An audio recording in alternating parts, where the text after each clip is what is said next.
Hey, guess how many functions there are? Well, in our book, there's 12 basic functions, which is why this is titled the 12 basic functions. I was hoping you'd say something like 1 million. So then I could go, nope, there's only 12, really. Oh, my bad.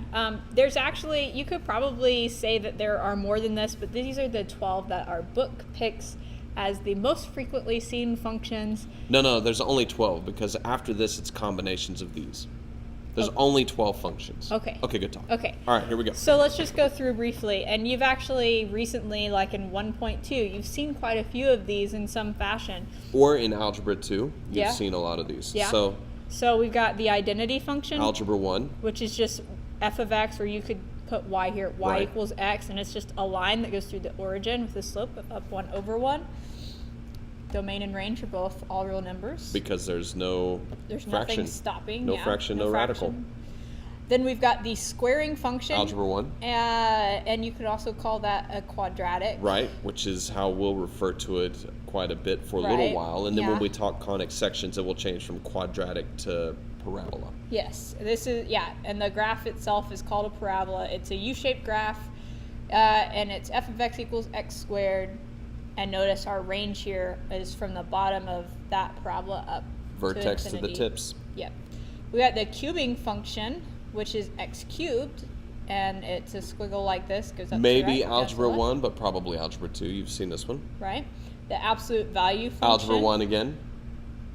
Possibly in Algebra 1 or Algebra 2. Yep. And these absolute value bars, if you're trying to plug that in on your calculator and you don't know where those are, that's math, number, and then it's the very first option. Abs. And then if you're on the Inspire, you can just type in ABS. There you go. But it looks like a V because there aren't any negatives for our y value. When we plug in numbers for x, the negatives go away. Right. Absolute value is just distance from 0. Distance is always positive. Right. The reciprocal function is 1 over x. So here we have... Now, this might be one you haven't really seen a lot before. Right. It's possible. But we're going to see it quite a bit this year. Yes, indeed. And the issue is, for our domain, if we set this equal to 0, x can't be 0. So that gives us a vertical asymptote here at 0. And we also end up with a horizontal asymptote at 0. So our domain and our range are both broken. Oh, but only at that one zero, spot. That's right. on each one. And this can get a lot crazier depending on what they have on the top and the bottom. Super crazy. Yeah, square root function, now square this root is of x. probably saw this in Algebra 2. Yeah, and so our domain is from 0 to infinity because we can't plug in any negatives. And then our range is 0 to infinity because, think about it, that's a positive square root. So you can't get negative 4 as an answer. Right, you can't take the square root of 16 to get negative 4.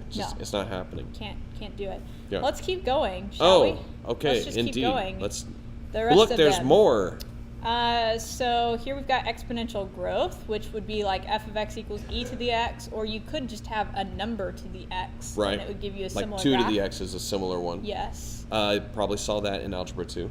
Yeah, and so it's growth because it's growing up to the right. Hey, a real quick thing about that, exponential growth.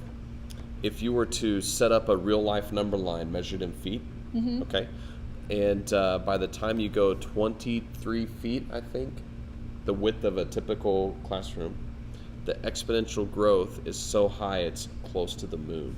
Wow. That's how fast it grows. For what, e to the x? For e to the x. Maybe it's 2 to the x. It's one of those. One of those? Yeah, it grows really, really, really fast. Really super fast. Yeah, super fast. And so exponential growth, you talk about like bacteria. Right. And maybe rumors and things like that. Yeah, rumors. That spread exponentially. That's right. The basic logistic function. Now this is probably haven't seen this one. And what happens, and it can also look a little different than this, but what's happening is it has exponential growth at a certain point, but then it levels off. So exponential growth is good to a point for populations. Right. But at a certain point, your population can't get that much bigger because it can't be sustained by the resources and the size of the For example, spot. if we were to start a rumor here at school, we have a limit. Like there's only so many people at only school. 2,000 kids could hear the rumor, and then that's we're it. out of space. So that's where we have this leveling off thing, is because there's only so far we can get. Right. So we've got kind of an exponential thing that will happen here, and then it'll level off. This is a really, really good model for populations. Yes. Logistic.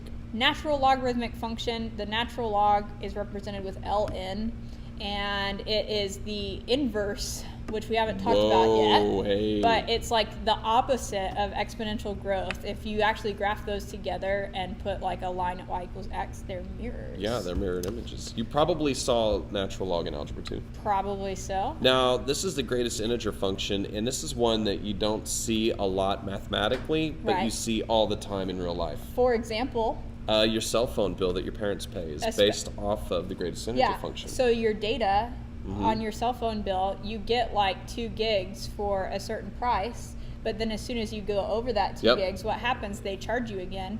But it's and a you different get price. Another gig. Right. And then you use that gig, and then they charge you. Or It's you another get gig. 1,000 text messages, but once you go over that, They'll charge you for automatically like charge you 100 for the more next or 100 whatever. more. Right. There's no in between on that.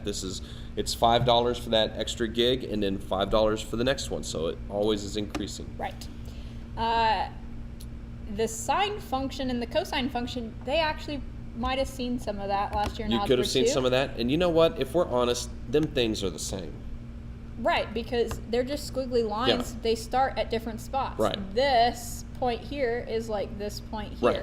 So they are the same, but they're also not the same. they're unique. I Right. mean, there are some differences there. There are a couple. But differences. both of them have a range of -1 to 1. That is because correct. What's the biggest value you can get for sine?